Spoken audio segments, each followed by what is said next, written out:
সময় কিন্তু সন্নিকট, আমি বারবার বলছি, মানে ঝুঠা ভবিষ্যৎবক্তা নয়, আমি মিথ্যা ভবিষ্যৎবাণী কার্য করি না, কিন্তু তা না দেখা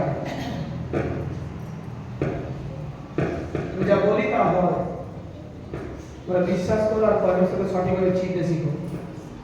মিরাক্কেল বা পরমেশ্বর এই ভাবনাটা নিজের মন থেকে পুরোপুরি ডিলিট করো। এখন অন্তর্যামী পরমেশ্বর এটাকে স্থাপিত করো তোমার মধ্যে, যে আমি অন্তর্যামী।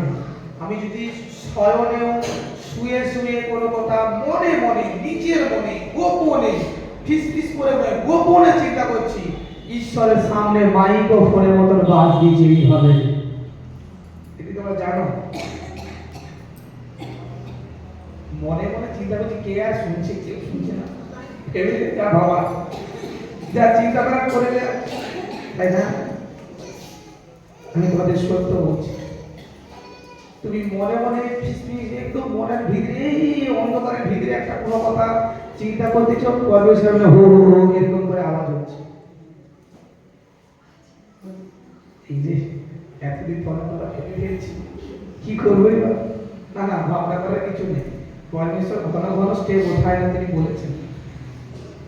পরমেশ্বর কাউকে শেষও করবেন না, আমরা মনুষ্য ধুলির সমান। তবে আজ থেকে লোকরা বন্ধ করে দাও, পবিত্র আত্মা শুনছেন। লাইভে কিছু জনের কিছু কথা বলেছে, কতজন শুনছিল লাইভ প্রোগ্রামে, যে পবিত্র আত্মা সবাইকে জানাচ্ছে, কতজন শুনছিল লাইভে? অনেক শুনছিল, হাত ধরে মন দিয়ে লাইভটা দেখছিল, কে কি করে কিছু কিছু জনের জন্য জানাচ্ছিল। আমি কার বাড়িতে গিয়েছি, যাই পবিত্র আত্মা জানাচ্ছি। দেখো আর একটা টপিক দেখবো এখানে, আমাদের সদাপ্রভুর খোঁজ করতে হবে। কেন কথা আমি টপিক তুলে ধরেছি? আমাদের সদাপ্রভুর খোঁজ করতে হবে। আমি দুজন ভাববাদীর মধ্যে থেকে এই বছরকে তোমাদের সামনে রাখবো, আর এই বছরকে তোমরা দেখবে আর আনন্দ করতে হবে যিশু নাসরি নামে। দেখো আমোস ভাববাদীর পুস্তক, আমোস তার 5:4 এখানে বছর কি বলছে দেখো। কারণ সদাপ্রভু ইসরায়েল কুলকে এই কথা কহেন, তোমরা আমার অন্বেষণ করো, তাহাতে বাঁচিবে। আমেন। দেখো পরমেশ্বর বলছে আজ, কারণ সদাপ্রভু ইসরায়েল কুলকে এই কথা কহেন, তোমরা আমার অন্বেষণ করো, তাহাতে বাঁচিবে। আহা, পরমেশ্বর কত দয়ালু, কত প্রেমী, কত প্রেমময়। আমাকে বাঁচানোর জন্য তিনি বাক্য দিচ্ছেন, আমাকে ধরে রাখার জন্য তিনি বাক্য দিচ্ছেন, আমাকে সৌন্দর্য করার জন্য তিনি বচন দিচ্ছেন। তিনি আগামী বার্তা আমাকে জানিয়ে দিচ্ছেন, মনুষ্য সন্তানেরা তোমরা আমার খোঁজ করো, তাহলে তোমরা বাঁচবে। কার খোঁজ করতেছ তোমরা? কার পিছনে ছুটতেছ? যেখানে তোমার জীবন নেই, যেখানে শুধু আছে হাহাকার, যন্ত্রণা, ছটপট যন্ত্রণা। আর জগৎবাসী তো তাই করে, তাই না? ঈশ্বরের খোঁজ করে না। ঈশ্বরের খোঁজ করে তাদের লজ্জাও পায়, ঈশ্বরের খোঁজ কেন করবো? আমি তো দিব্যি আছি, ভালো আছি, সুন্দর আছি, ইনকাম করছি, খাচ্ছি, আমার ওরসে সন্তান হচ্ছে, টাকার বিক্রি করে ফেলেছি, টাকা আছে, কোনো প্রবলেম নেই। আর একটা সময় বেডে শুয়ে গেল, সন্তান, টাকা, বন্ধু, বাড়ি, লাইট কোনো কিছু কাজে নেই, উপরওয়ালাকে তখন ডাকবে। তার জন্য পরমেশ্বর আগাম বার্তা, তোমরা ধন্য যে পরমেশ্বরের বচনকে তোমরা শুনছো, আর প্রভুর বচনকে পেয়ে তোমরা আহ্লাদিত বোধ করবে, সর্বদা মুখে হাসি রাখবে পরমেশ্বরের বচন পেয়ে। কি পিতা বলছে, কি বলছে? কারণ সদাপ্রভু ইসরায়েল বলছে এই কথা কহে, তোমরা আমার অন্বেষণ করো, তাহলে বাঁচিবে। আচ্ছা, জিরোমীয় ভাববাদী কি বলছে এই কথা একটু দেখবো। জিরোমীয় ভাববাদী দেখো 29:11 দেখো, 29:11। হালেলুয়া। কেননা সদাপ্রভু বলেন, আমি তোমাদের পক্ষে যে সকল সংকল্প করিতেছি তাহা আমি জানি, সে সকল মঙ্গলের সংকল্প, অমঙ্গলের নয়, তোমাদিগকে শেষ ফল ও আশা সিদ্ধি দিবার সংকল্প। আমেন। হালেলুয়া। দেখো আজ বাহিনী করে সদাপ্রভু কি বাক্য দিচ্ছে? বলছে কেননা সদাপ্রভু বলেন, আমি তোমাদের পক্ষে যে সকল সংকল্প করিতেছি তাহা আমি জানি, সে সকল মঙ্গলের সংকল্প, অমঙ্গলের নয়, তোমাদিগকে শেষ ফল ও আশা সিদ্ধ দিবার সংকল্প। আজ তোমরা ভাবতেছ আমার জীবনে সব শেষ হয়ে গেছে, আজ তুমি ভাবতেছ আমি সবকিছু হারিয়ে ফেলেছি, আজ ভাবতেছ আমি শেষ স্টেপে, আজ ভাবতেছ আমার কি হবে, আজ ভাবতেছ আমার জন্য কেউ নেই, আজ ভাবতেছ সবাই আমাকে তাড়িয়ে দিয়েছে, আজ ভাবতেছ আমি একলা, আজ ভাবতেছ আমি গভীরতায়, আজ ভাবতেছ আমি রোগে, আজ ভাবতেছ কে আমাকে সাহায্য করবে। ওই উপর থেকে ডাক আসছে, আমি তোমার জন্য মঙ্গল সংকল্প করে রেখেছি, আমি তোমাকে উদ্ধার করার জন্য আগামী বার্তা তো পাঠিয়ে দিয়েছি। বাইবেল খোলো, দেখো আমার সাহায্যকারী তোমার কাছে, তোমার সাহায্যকর্তা হয়ে দাঁড়িয়ে আছে। তুমি যত বড় গাড্ডাতে পড়ো, যত বড় বিপদে পড়ো, যত বড় সমস্যায় পড়ো, আরে আমি পাঠিয়েছি এক দূতকে, সে তোমাকে টেনে তুলবে। তুমি তো ফিরে তাকাও, তুমি তো আগে দেখো যে আমি তোমার জন্য কি কি ভাবনা করে রেখেছি। আরে তুমি আমার কাছে আসো, সেই অমৃত পান করো, সেই সাক্ষ্য তৈরি করো, পুত্র সন্তান স্বামী স্ত্রীকে নিয়ে তুমি আমোদ প্রমোদ করো। বাহিনীগণের সদা প্রভু বলছে, আমি তোমাকে আশা সিদ্ধ করিব, তোমার আশা আমি কোনো মতে নষ্ট হতে দেব না। বাইবেল বলছে আমি তোমাকে কখনোই ছুঁড়ে ফেলে দেব না। তুমি যদি আজ বিশ্বাস রাখো প্রভু যিশু আসার দিনে আমাকে নিয়ে যাবে, পরমেশ্বর আত্মা বলছে তোমার এই আশা বৃথা যাবে না। তিনি আসবেন আর তোমাকে উঠাবেন, তোমাকে নিয়ে যাবেন। তুমি যদি ভাবছো আজ আমি খ্রিস্টকে নাসরিকে জেনেছি, আমার ভাত কাপড়ের অভাব হবে না, তার আত্মা বলছে এক মিনিটের জন্য তুমি ক্ষুধার্ত থাকবে না, এক বেলার জন্য তুমি বস্ত্রহীন থাকবে না। আত্মা বলতেছে আমি দৈনন্দিন তোমার কাছে উত্তম উত্তম আহার পাঠাবো। তোমার যদি বিশ্বাস থাকে, আমি যিশু খ্রিস্টকে ডাকতেছি, আমার অপারেশন হবে না। আত্মা বলছে অপারেশন ক্যান্সেল, আত্মা বলছে অপারেশন ক্যান্সেল, কোনো অপারেশনের প্রয়োজন নেই। আজ বচন তোর অপারেশন ক্যান্সেল করলো কিছু না জানে। আজ তুমি ভাবছো আমি রোগী, কে আমার রোগ সুস্থ করবে, কে আমাকে বাঁচাবে, কে আমাকে উদ্ধার করবে। আরে আমার কাছে টাকা নেই, আরে বড় নার্সিংহোমে যাওয়ার সামর্থ্য নেই, আমার সন্তানেরা আমাকে ছেড়ে গেছে, আমার স্বামী ছেড়ে গেছে, আমার স্ত্রী ছেড়ে গেছে, আরে আমার গার্জেন আমাকে ছেড়ে গেছে। ঈশ্বর বলছে বড় নার্সিংহোমে যাওয়ার কোনো প্রয়োজন নেই, খোলা মাঠে হাঁটু পাতিতে হ, হাঁটু উঠাবি, রোগ সুস্থ দেখবি। যিশু এ পরমেশ্বর, তাকে জানতে শিখো, তাকে চিনতে শিখো। আজ তুমি যে ধারণা করবে, পরমেশ্বর ঠিক অন্য ধারণা তোমার কাছে করে বসে আছে। তুমি যেখানে ভাবছো একলা, পরমেশ্বর তোমার কাছে অযুত অযুত স্বর্গদূতকে পাঠিয়ে দিয়েছে। তিনি ঈশ্বর। আমি তারপরে দেখবো 12 কি বলছে, 29-12।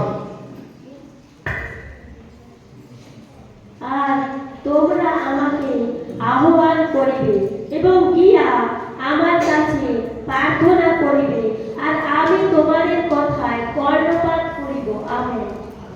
দেখো বচন কত সুন্দর, বাইবেলের বচন কি বলছে, আর তোমরা আমাকে আহ্বান করিবে। কতজন প্রভুকে ডাকে? দিন রাত তার উপকারের কথা ভুলে যায় না কতজন? প্রভুর সেবা করার জন্য প্রস্তুত কতজন? প্রভুকে ডাকার জন্য প্রস্তুত কতজন? দেখো অমৃত বচন, আহা কি সুন্দর বচন, তাই না? দেখো বলছে তুমি যখনই ডাকবে তিনি তোমাকে সাড়া দিবেন। একবার এই বচনকে কাজে লাগিয়ে আমি ধ্যান করে দিচ্ছি, দৌড়ি কেটে পিতা পিতা বলে ডাকতেছি, পিছন থেকে এক আওয়াজ এসছে, আমি তোকে শুনতেছি। হালেলুয়া। কারণ বচন কথা বলে, এই বচন তোমাদের জন্য বলছে, এবং কি আমার কাছে প্রার্থনা করি। বচনকে বোঝার চেষ্টা করো, এমনি নয় এমনি তুমি দাঁড়িয়ে থেকে যিশু যিশু যিশু, না না, শোনো ভালো করে, আবার কি বলছে, আর তোমরা আমাকে আহ্বান করিবে এবং গিয়া আমার কাছে প্রার্থনা করিবে, আর আমি তোমাদের কথায় কর্ণপাত করিব। তোমরা যা কিছু প্রার্থনা করবে, চাইবে, হাত জড়ো করে বিনতি করে, পরমেশ্বর আত্মা বলছে আমি প্রত্যেকটা কথা শুনবো। আমার পুত্র সন্তানেরা, তোরা চিন্তা না কর, তোরা দুঃখে ভেঙে না পড়। তুই যা যা বলতেছিস প্রত্যেকটা কথা, তোর প্রত্যেকটা চোখের জল, প্রত্যেকটা কথাকে আমি শুনতেছি, তোর প্রত্যেকটা কথার উত্তর আমি দেব। আজ তুই ভেঙে পড়তেছিস, আমি তোকে উঠাবো, আমি তোর ভাঙা হাড় যুক্ত করবো যিশু নাসরির নামে। আমি তোর প্রত্যেকটা ক্ষত আমি সুস্থ করবো প্রভু যিশুর নামে। আজ তুই নীরবে আর্তনাদ করছিস পরমেশ্বরের কাছে, পরমেশ্বর পিতা আমার প্রতি তুমি দয়া করো, তুমি কৃপা করো প্রভু, আমি বড় অসহায় পিতা, তুমি ব্যতীত আমার কে আছে পরমেশ্বর, আমার জীবনে কে দয়া করবে? তুমি আধ ঘন্টা 1 ঘন্টা প্রার্থনা করতেছ, পরমেশ্বর বলছে সত্য সত্য আমি বলছি তার প্রত্যেকটা অঙ্গীকার আমি শুনতেছি, এমন কোন অঙ্গীকার নেই যা আমি শুনিনি, প্রত্যেকটা অঙ্গীকার আমি শুনতেছি। তুই কেন নিরাশ হচ্ছ? তুই কেন অন্যের কথা আসতেছিস? কি তোর পরমেশ্বর কোথায়? তোর পরমেশ্বর তোর কথা কেন শুনেনি? তোর পরমেশ্বর তোকে কেন সাহায্য করেনি? ঈশ্বর বলছে যে ব্যক্তি এই কথা বলছে ও তো লুসিফারের দালাল, ও তো তার হয়ে তোকে লাচাতে এসছে। কিন্তু এখানে বচন বলছে জিরমিয়া, তুমি যখনই তার কাছে প্রার্থনা করতেছ, যখনই তাকে ডাকতেছ, তখনই তিনি তোমার প্রত্যেকটা কথা শুনতেছে। তুমি চোখের জল ফেলতেছ, তোমার চোখের জলকে তিনি বুঝলে নির্মাণ করে রাখতেছে। তুমি আর্তনাদ করতেছ, তোমার আর্তনাদকে তিনি দেখতেছেন। আরে আজ তুমি দুঃখে আছো, আগামী দিন তুমি হাসবে। হালেলুয়া! কারণ তুমি এক সততার জীবনকে আঁকড়ে ধরে আছো, সততার জীবনকে তুমি ধরে আছো, আর পরমেশ্বরের কথাকে তুমি ভুলে যাওনি। পরমেশ্বর তোমার জীবনে সেই চমৎকারকে করে দিয়েছে, পরমেশ্বর তোমার জীবনে সেই আশীর্বাদকে করে দিয়েছে, এবং পরমেশ্বর তোমাকে অগ্রিম জানিয়ে দিয়েছে। জিরমিয়া 29-এ আরেকটা বাক্য দেখবো, এখানে কি বলছে দেখো, 14 কি বলছে দেখো। আর আমি তোমাদিগকে আমার উদ্দেশ্য পাইতে দিব, ইহা সদাপ্রভু বলে, এবং আমি তোমাদের বন্দি দশা ফিরাইব, এবং যে সকল জাতির মধ্যে ও যে সকল স্থানে তোমাদিগকে তাড়াইয়া দিয়াছে, সেই সকল স্থান হইতে তোমাদিগকে সংগ্রহ করিব, ইহা সদাপ্রভু বলে, এবং যে স্থান হইতে তোমাদিগকে বন্দী করিয়া আনিয়াছি, সেই স্থানে তোমাদিগকে পুনর্বার লইয়া যাইব। আমেন। দেখো পরমেশ্বর বলছে কি বলছে, আর আমি তোমাদিগকে আমার উদ্দেশ্য পাইতে দিব। এমনটা নয় যে তুমি চিৎকার করে করে ডেকে পরমেশ্বরকে পাবে না, এমন নয়।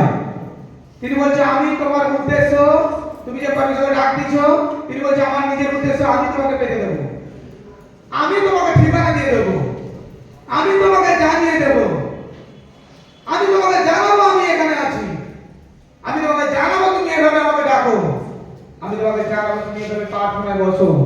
তারপর কি বলছে দেখো, ইহা সদাপ্রভু বলেন, এবং আমি তোমাদের বন্দী দশা ফিরাইব। আজ মন্দ স্পিরিট যে তোমাদেরকে বন্দী করে রেখেছে, আজ মন্দ আত্মা তোমাদেরকে আঁকড়ে রেখেছে, বাইবেল বলছে, পরমেশ্বর আত্মা বলছে, সেই বন্দিত্ব থেকে পরমেশ্বর তোমাকে স্বাধীনতার এক জীবন গিফট করবে, উপহার করবে পবিত্র যিশুর নামে। তোমাকে আর বন্দী থাকতে দেবে না, তোমাকে আর অসুচি আত্মার কাছে আর ঋণী হয়ে থাকতে দেবেন না। তিনি তোমাকে সর্বসময়ের জন্য আঁকড়ে তোমাকে কোলে নেবেন, কাছে রাখবেন, আর আদর আহ্লাদ করে বলবে, এই তো আমি তোর পিতা, দেখ মনুষ্য সন্তান, দেখ আমি তোর পিতা, প্রার্থনা কর। আমি তোর প্রত্যেকটা মনোব্যথাকে শুনি, আমি তোর প্রত্যেকটা মনোব্যথাকে জানি, আমি তোর প্রত্যেকটা ক্ষতকে জানি, তোর প্রত্যেকটা দূরত্বকে আমি জানি, আমি প্রত্যেকটাকে তোর কাছে পৌঁছে দেব। আমি মনুষ্য নয়, কথা নিয়ে কথা রাখি না, আমি ঈশ্বর, আমি সৃষ্টিকর্তা, এই সৃষ্টির মালিক, তোর কাছে আমি উজাড় করে পাঠাবো পবিত্র যিশুর নামে। তোর জীবনের প্রত্যেকটা বন্ধনকে আমি ভাঙবো পবিত্র যিশুর নামে। তোর জীবনের প্রত্যেকটা স্টেপকে আমি আরো মজবুত করে দেব পবিত্র যিশুর নামে। যেখানে প্রত্যেকটা ব্যক্তি তোকে আটকে রেখেছিল, প্রত্যেকটা ব্যক্তি তোর সম্মানকে টাকায় ওজন করছিল, প্রত্যেকটা ব্যক্তি তোর আদরকে অর্থে ওজন করেছিল, প্রত্যেকটা ব্যক্তি আজ তোকে যে বেঈমানি করে চলে গেছে, আজ তোকে ঠকিয়ে চলে গেছে, আমি সেই দিন আনবো, সেই ব্যক্তি তোর সামনে হাঁটু পাতিতে হবে। আর তুই তখন সেই ইসরায়েলের ঈশ্বর, সেই আব্রাহামের ঈশ্বর, সেই জিহোবার গৌরব করবি। কি ধরলো আমার ঈশ্বর, যা হারিয়ে গেছিলাম আজ পরমেশ্বর আমাকে পাই দিয়েছে। আমার ঈশ্বর তার উদ্দেশ্য পেতে আমাকে সাহায্য করেছে। আরে তখনই তোমার আরো আনন্দ ফুলিয়ে ফেটে উঠবে। যেমন দেখো আগুনে একটা দুধের হাঁড়ি যদি তোমরা বসাও, দেখবে সে উতরিয়ে যায়, ফেপে যায়।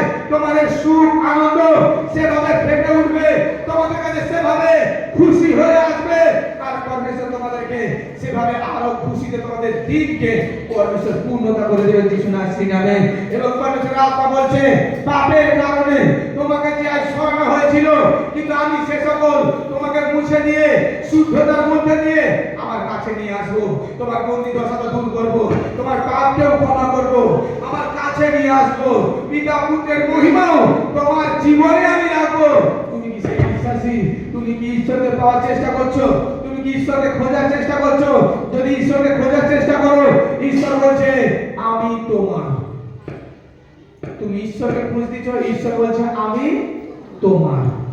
প্রত্যেকে বলো, ঈশ্বর তুমি আমার। তিনবার বলো, ঈশ্বর তুমি আমার, ঈশ্বর তুমি আমার। কি আনন্দ লাগছে না বলতে? আমি প্রত্যেককে প্রচুরবার বলি, আমার ব্যক্তিগত যেন, যিশু তুমি আমার একা, তুমি আমার পিতা, তুমি আমার। বারবার বলতে থাকি। প্রভু খুব ভালোবাসেন, তাই জন্য বলি। কারণ আমার সবকিছু যিশু দ্বারা, আমি যিশুর সৃষ্টি। এখানে এসেছি প্রভু যিশু আসার আগে বার্তাকে পৌঁছানোর জন্য। তোমরা যতবার বলে বলে খুব আনন্দ পাই। আমি নিজে নিজে বলে তাই তোমাদেরকে শিখিয়ে গেলাম। আমি একা কেন বলবো, তোমরাও বলবে। আমাকে আশীর্বাদ করে তোমাদেরকেও বলবে। যেমন পাঁচটা এখন বলেছি আমার, তাই না? প্রত্যেকবার বলে প্রভু যিশু তুমি আমার, আমার। দেখবে এই কথা তুমি মন থেকে যখন বলবে না, আমি তোমাদের সত্য সত্য বলছি, তোমার দু চোখ থেকে জল এমনি এমনি চলে আসবে। তোমাকে কাঁদতে হবে না, দুঃখের কথা স্মরণ করতে হবে না। মন থেকে তুমি বলতে পারবে না প্রভু যিশু তুমি আমার, তোমার চোখ থেকে জল চলে আসবে। তোমার অন্তর থেকে যখন ভাববে যিশু তুমি আমার। আর প্রভু চায় প্রত্যেকটা সন্তানের কাছে এরকমই সন্তান আমার প্রয়োজন, যেটা সর্বদাই আমার হয়ে থাকবে। পরমেশ্বরের কাছে চায় যে দেখি এই সন্তান কষ্টের মানে আমার সঙ্গে কষ্ট যুক্ত আছে। যদি সে সন্তান একটু কষ্ট পেয়ে যদি পিতার কাছ থেকে সরে যাওয়ার ডিসিশন নেয়, যাজককে ছেড়ে দেওয়ার ডিসিশন নেয়, তাহলে সুখ পেলে কি করবে? সুখ পেলে কি করবে? সবকটার দিকে আসল বিশ্বাসী সে না চায়। মনে রাখো প্রত্যেকজন, প্রভু এরকম কিছু করেন, এটা মাথায় রাখো। পরমেশ্বর মহান।